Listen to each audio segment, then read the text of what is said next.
Assalomu alaykum, hurmatli tinglovchilar. Ba'zan hayotimizdagi eng katta fojiaga juda oddiy bir xato sabab bo'lishi mumkin. Birgina noto'g'ri qaror, birgina e'tiborsizlik yoki oz vaqtida aytilmagan birgina so'z va hammasi bir zumda o'zgarib ketadi. Bugun sizlarga aynan shunday voqea haqida hikoya qilaman. Avvaliga oddiy va ahamiyatsizdek ko'ringan bir xato asta-sekin dahshatli voqealar zanjiriga aylanadi. Eng achinarlisi esa, hech kim bu ishlarning oxiri bunchalik og'ir bo'lishini tasavvur ham qilmagan edi. Bu hikoyada sir ham bor, qo'rquv ham, insoniy tuyg'ular va kutilmagan burilishlar ham bor. Ammo eng muhimi, voqealar davomida siz o'zingizga bir savol berishingiz mumkin. Agar men uning o'rnida bo'lganimda nima qilgan bo'lardim? Hikoya oxiriga yetmaguningizcha esa asl haqiqat nimada ekanini bilib bo'lmaydi. Chunki har bir yangi voqea oldingizdan ham hayratlanarliroq bo'ladi. Shunday ekan, qulay joylashib oling va diqqat bilan tinglang. Chunki bu hikoyaning eng muhim siri oxirigacha ochilmaydi. Keling, voqeani boshidan boshlaymiz. Yigitimga surat yuborayotib, xatolik bilan shaxsiy suratimni rahbarga yuborib qo'ydim. Lekin payqaganimda juda kech edi. Bu bir necha daqiqa oldin sodir bo'ldi. Ishdan qaytgach, rahbar bergan faylni tayyorlashga kirishdim. Hatto yangilanib ulgurmadim. Kun bo'yi ishlagandan keyin tanam juda charchagan edi, lekin charchashga haqqim yo'q. Chunki rahbarimizning muddati bu aniq muddat. Bir daqiqa kechikishning o'zi katta muammo. To'g'ridan-to'g'ri ishdan bo'shatish. Rahbarimiz Shahriyor Adityaning o'zi juda qattiqqo'l. Shunchalik qattiqqo'lki, uning qo'rquvidan butun ofis titraydi. U hech kim bilan bekorga qichqirmaydi, juda sovuq ovozda gapiradi. Lekin shu sovuq ovozda aytilgan ikki so'zni eshitgandanoq har qanday odamning ruhi tanasidan chiqib ketishga tayyor bo'ladi. Bugun esa tushdan keyin xabar qoldirib qo'ygan. Faylni soat 21:00 dan oldin jo'nat. Mana shu paytdan boshlab boshimda faqat bitta fikr aylanardi. Faylni kechki 9 dan oldin jo'natish kerak. Shuning uchun uyga qaytib, charchoq yuz bilan notebookni ochib o'tirdim. Shu payt telefonim jiringladi. Ekranda bir bildirishnoma paydo bo'ldi. Yigit. Xabarni ochganimda Saminning nomi ostida yozilgan. Suratingni yubor. Men qoshlarimni chimirib telefonga qaradim. Bu yigit ham. Kun bo'yi to'g'ri gaplashishga vaqt yo'q, birdan surat so'rayapti.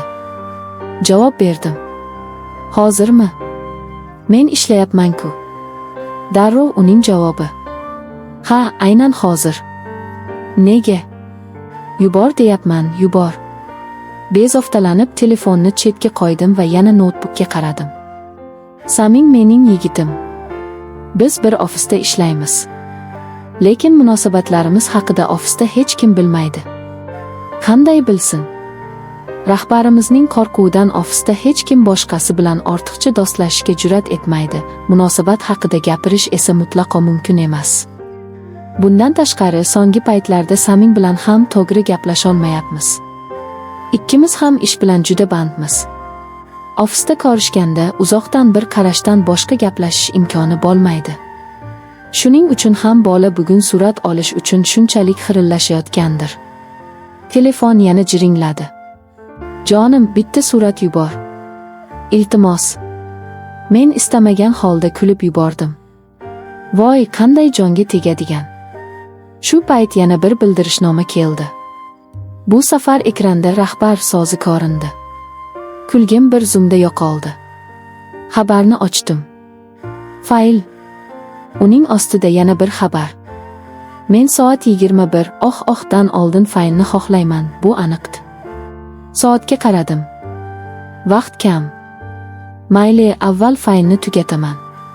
Tezda notebookda ishlay boshladim.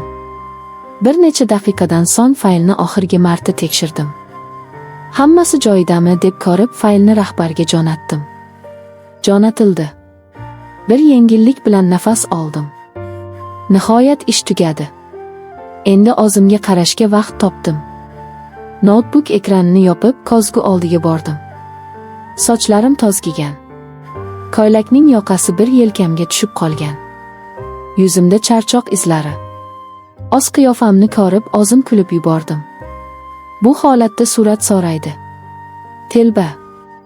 Shunga qaramay Saminni shuncha vaqt kuttirganim uchun telefonni oldim. Kozgu oldida turib 3-4 ta suratga tushdim. Birida sochimni tog'riladim. Yana birida kulib qo'ydim.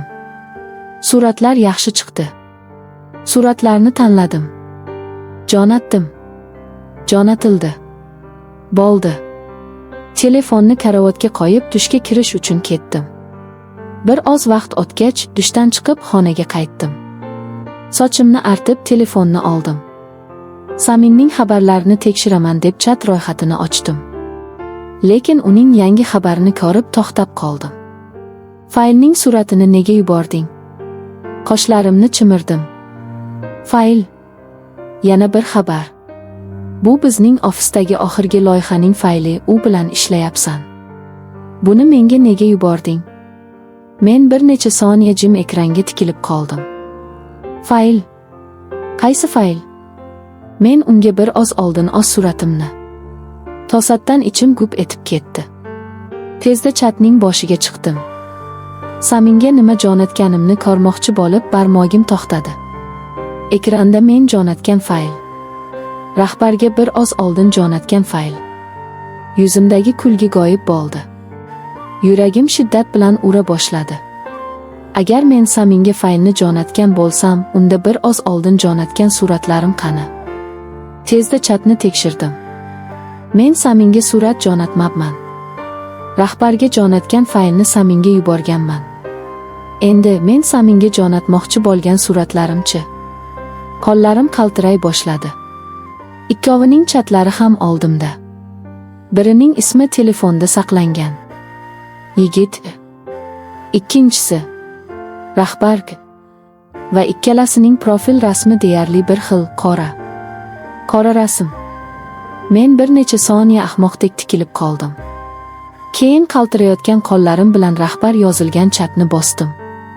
Chat ochilishi bilan boshim uzra osmon yiqilgandek bo'ldi. Ekran o'rtasida mening suratlarim. Mening shaxsiy suratlarim. Saminga jo'natganlarim. Yo'q, Saminga emas, rahbarimga. Butun tanamdagi qon bir zumda yuzimdan ketgandek bo'ldi.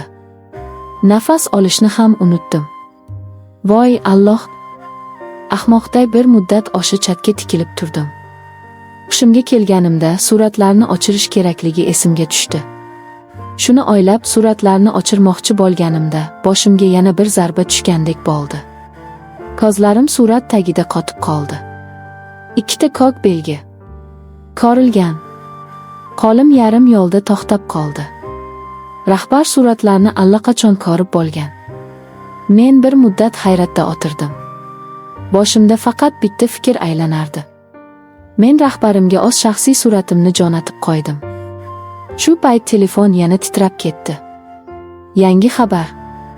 Bu safar rahbar raqamidan xabar keldi. Qaltiroq bilan chatni ochdim. Faqat bir satr. Ertaga mening kabinetimda. Soat 10, ox-oxda. Bo'ldi. Ana xolos. Boshqa hech narsa yo'q. Men ekranga tikilib qoldim. Rahbarning qora profil rasmidan ko'zimni uzolmadim. Shahriyor Aditya qora rasmiy kostyumda, ko'zida yaltiroq metal ramkali ko'zoynak, mikrofon oldida shunda suratga olingan. O'sha qora rasm ichidan ham Shahriyor Adityaning sovuq, jiddiy ko'zlari menga tikilayotgandek bo'ldi. Va men hali ham hayratda o'tirgan edim. Chunki ertaga ertalab soat 10da rahbarimning kabinetiga borishim kerak. Undan oldin esa tun bo'yi shu fikr bilan o'tkazishim kerak. U mening o'sha suratimni ko'rib nima deb o'yladi? Davomi bor. Hikoya uchun savollar. Hikoya qayerda sodir bo'ladi? Rahbar Shahriyor Adityaning qanday xislatlari bor? Qahramon Saminga nega surat jo'natmoqchi bo'ladi? Asosiy xatolik nima edi? Rahbar qanday xabar yuborgan?